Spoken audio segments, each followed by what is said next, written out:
Today, we're going to jump into a story that's almost 2,000 years old. And you might think, what does that have to do with me? Well, it turns out it's packed with some of the sharpest, most timeless lessons on leadership, and maybe most importantly, on strategic focus that you'll ever come across. So let's get right to the heart of the puzzle. You've got this leader, Paul, and he is absolutely racing against the clock. He has a critical deadline.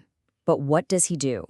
He tells his team to get on the boat and sail ahead while he takes off on foot, all by himself.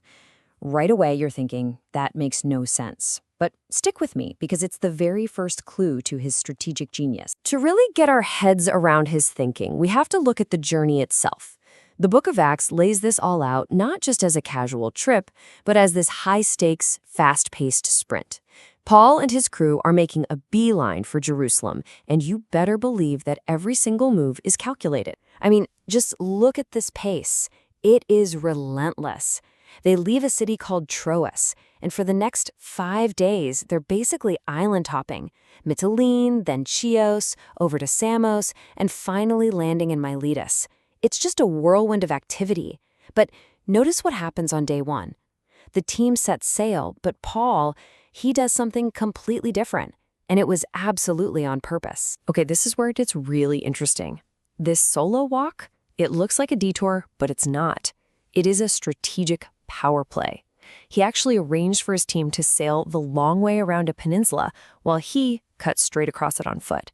We're talking about a 20-mile trek with a plan to meet them on the other side. So you see, there are two paths, but they lead to the exact same spot, a town called Assos.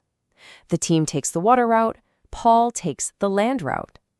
Now, this wasn't just to stretch his legs or get a change of scenery. No way. This was a calculated move, and it tells us a ton about how he leads. It's the big question, right?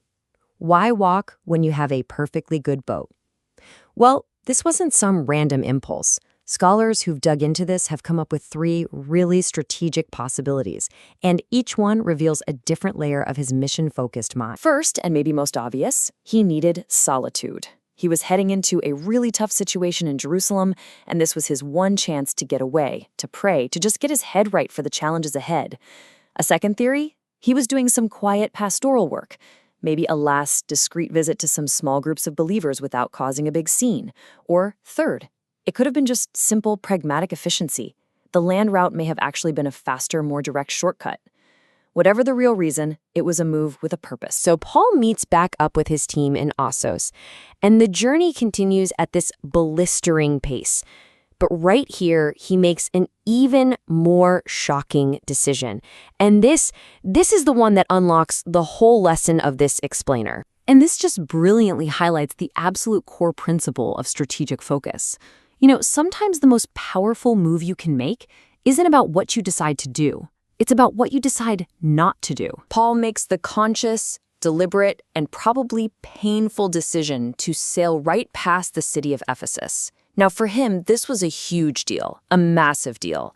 He'd spent 3 years of his life there. He had poured his heart and soul into building the church in that city. He loved these people, and he sailed right on by. And the text itself tells us exactly why he did it. It says he had decided to sail past Ephesus specifically to avoid spending time there.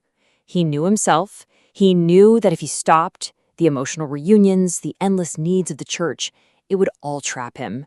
It would cost him too much time. And that was a delay he absolutely could not afford. And this brings us to this really powerful idea that we can all use in our own lives. I call it life's Ephesus. What is it? It's that good thing, that valuable thing, that important opportunity, a project, a meeting, even a relationship that you have to intentionally say no to so that you can achieve a greater non-negotiable goal. So what was it? What was this non-negotiable goal that was so urgent it made him bypass a city he loved so much? Well, it all came down to his deadline. His destination was Jerusalem. His deadline was the Feast of Pentecost. And the original Greek text uses this fantastic word, spudin. It means to hurry, to rush, to make haste. He wasn't just traveling, he was racing to get to Jerusalem in time for this huge religious festival. And Pentecost wasn't just some random date on the calendar. It was a deeply significant holiday. It was the anniversary of the founding of the church. It was his one big chance to reconnect with all the leaders in Jerusalem. And, this is the kicker, it was the deadline for him to deliver a huge financial gift he'd been collecting to support the struggling believers in that city. So this mission, it was about unity, it was about spiritual timing, and it was about keeping a critical promise. You see, this is so much more than just a cool history lesson. What Paul's journey gives us is a clear, actionable playbook for how to achieve our own most important goals. It really is a masterclass in focus. Let's just walk through his 6-step framework. Step 1, delegate. Let your team handle the boat while you get your head straight. Step 2, walk when needed. Use that solitude to get strategic clarity. Step 3, reunite with purpose. Come back to the team to build momentum. 4, hop islands. Break that massive journey into smaller, manageable wins. 5, and this is the big one, bypass distractions. You have to know which Ephesus in your life you need to sail past.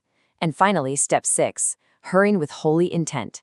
Make sure your sense of urgency is tied to a purpose that is truly worth the race. And that leaves us with the one crucial question we all have to ask ourselves. When you look at your own life, your goals, your deadlines, your mission, what's your Ephesus? What is that good, valuable, important thing that you might have to intentionally sail past in order to reach your Pentecost?